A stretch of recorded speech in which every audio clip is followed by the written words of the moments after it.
setan ini karena ada kebaikan buat kita. Kedua adalah supaya Allah itu memuji.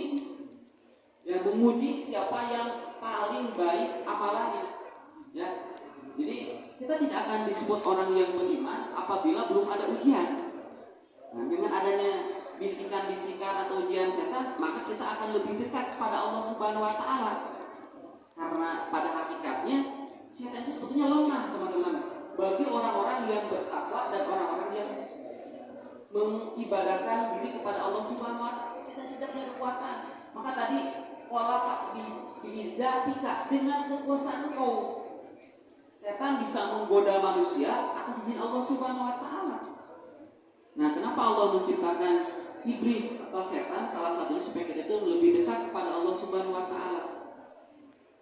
Nah, yang ketiga ya sebagai ujian.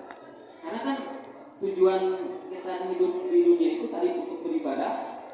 Tapi kadang ada orang yang membengkokkan, tidak sejalan dengan apa yang direncanakan oleh Allah Subhanahu wa taala. Tapi Allah berikan kebebasan. Tuh ya. Nah, jadi kita akan mengetahui bahwa setan ini adalah musuh yang nyata. Maka kita akan lebih dekat kepada Allah Subhanahu wa taala. Nah, itu ya teman-teman, kenapa Allah menciptakan jin atau iblis ya. Iblis atau setan. Tadi sebagai ujian kita. Kalau dalam surat Al-Mulk, alladzi khalaqal mauta wal hayata liyabluwakum ayyukum ahsanu amala. Jadi Allah menciptakan hidup dan mati itu untuk menguji siapa yang paling baik akhlaknya. Ini karakter juga teman-teman ya. Jadi pada hakikatnya sekarang ini kan luar biasa, banyak orang yang pintar tetapi karakternya kurang baik.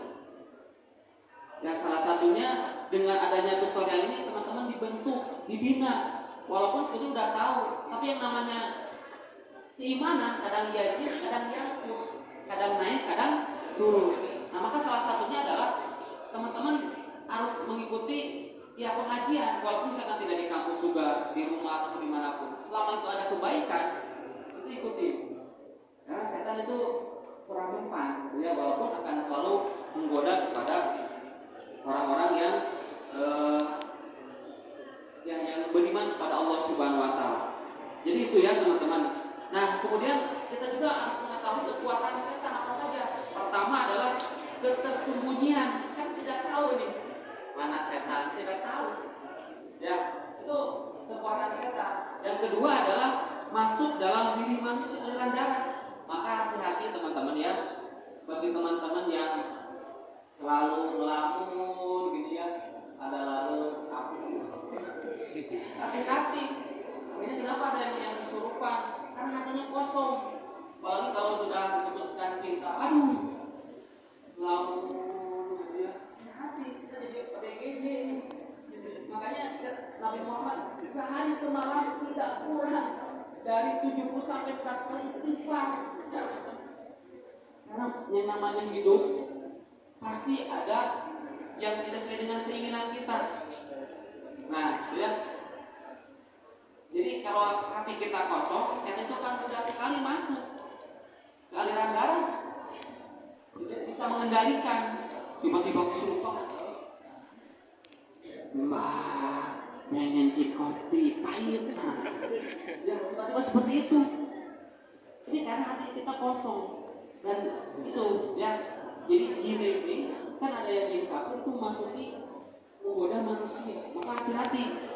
Harus selalu zikir. Kenapa kita harus sholat, membaca Al-Quran? Orang yang selalu membaca Al-Quran insya Allah tidak akan, kecuali kalau tujuannya bukan karena Allah Subhanahu wa taala. Yang tujuannya misalkan kalau di bahasa senada yang jauhkan ya bahasa, jadi doa kita membaca ayat Al-Quran tapi tidak jelas, kemudian ditanya kepada jin atau kepada setan, hati-hati ya. Jadi godaan juga teman-teman ya.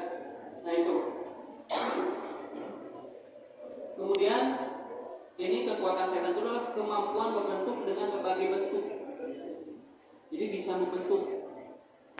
Hati-hati kalau misalnya ada saudara kita yang udah meninggal tiba-tiba hadir kata ini.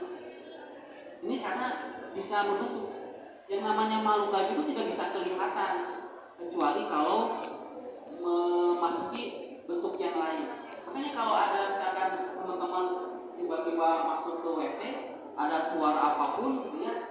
Itu harus betul-betul dilihat. Bahkan kalau kalau ada kataan misalkan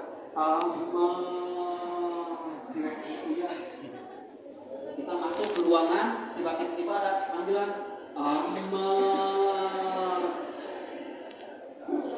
siapa itu? Siapa itu? Kita jangan takut teman-teman.